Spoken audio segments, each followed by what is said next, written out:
It really depends. I've got flexi hours. So if I'm free in the morning, it's workout in the morning, bathe, makan, and then off to work. Otherwise, it'll be the other way around. It'll be off to makan, off to work. Then I'll come back, get a quick workout, even if it's for 30 minutes. Just running on the treadmill, or 15 minutes CrossFit, or 20 minutes of yoga, at least something, at least 3 times a week.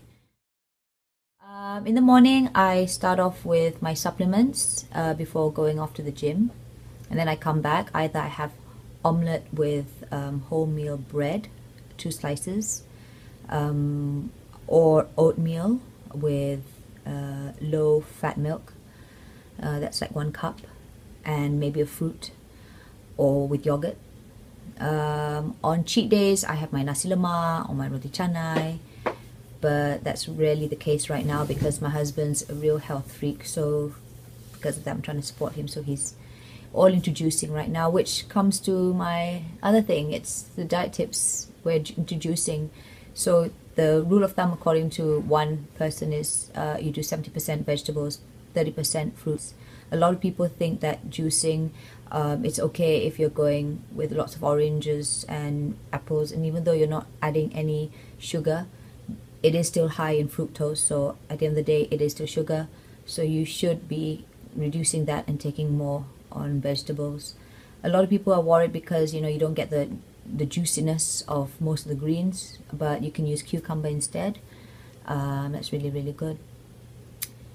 For lunch, it will be half a cup of herba poni rice. It used to be brown rice, but then I discovered this rice thanks to my friend Aisha, and she told me that it's even half of the brown rice calorie intake, plus it has no starch. It's really good for people who have diabetes. I don't have diabetes, but because it's low in calories, so I can have my share of having rice for lunch and dinner without feeling so guilty. I'm only doing this recently because of the fact that I'm trying to lose another 2-3 kilos. My ideal weight would be 46, 45. I'm right now at 48, sometimes 49, depending on how bloated I am. But I used to be about 52, 53, even though I was working out like mad. But at the end of the day, it's still about what you take, your calorie intake. My husband, he's been crazy. We went for our medical checkup early this year, and he apparently had very high cholesterol. And because of that, he went really crazy on making sure that he cut down on his meat. His diet just went from really heavy, starchy, rich, high calorie food into just juicing, which is quite extreme, I must say, but because if he could do it, I don't see why I can't. And also the fact that I've got all my friends going for all these, like, Body Tone and TheraFit. I mean, my friend Atilia, she owns a yoga studio, so she's at yoga, doing yoga at least 3 times in a day, and I see all her muscles and she's looking fit. All my friends are looking really, really fit, but I don't have the luxury of finances to go and do it in Body Tone. It's really, really pricey, nor do I have the time. I would prefer to go for yoga, which is actually just nearby my house, but again, because of the time schedule with mine and the classes, I can't make it. But that's no excuse for me. That is not an excuse for me not to exercise.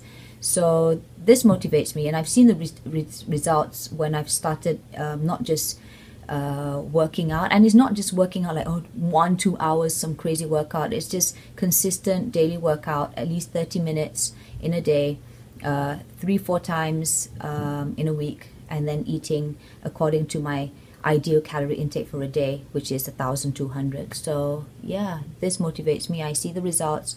I'm still not as toned as before, prior to having my 2 kids, of course, but that's natural. But it's not something that it's going to stop me from trying to achieve that ideal healthy body that I used to have when I was very athletic. Pasta, I love pasta, but it's also very, very high in calories, especially the ones that I really like where it's creamy. It's like my carbonara and my bolognese. So here's another option for me. I like the aglio oglio, I can't even pronounce it, but that's another option. At least I've got, like, you know, kepunan of having my pasta, but it's lower in that sense. It doesn't have so much cream and sauces on it, so I'm not taking up too much calories. It's also my nasi lemak. Again, it is possible to have all these foods on a 1 day cheat day of the week, because if you reduce something, like, you know, give and take, let's say you're taking nasi lemak or kuih tiao, which is 700 calories, by the way, let's say during lunchtime, then just have something light for dinner.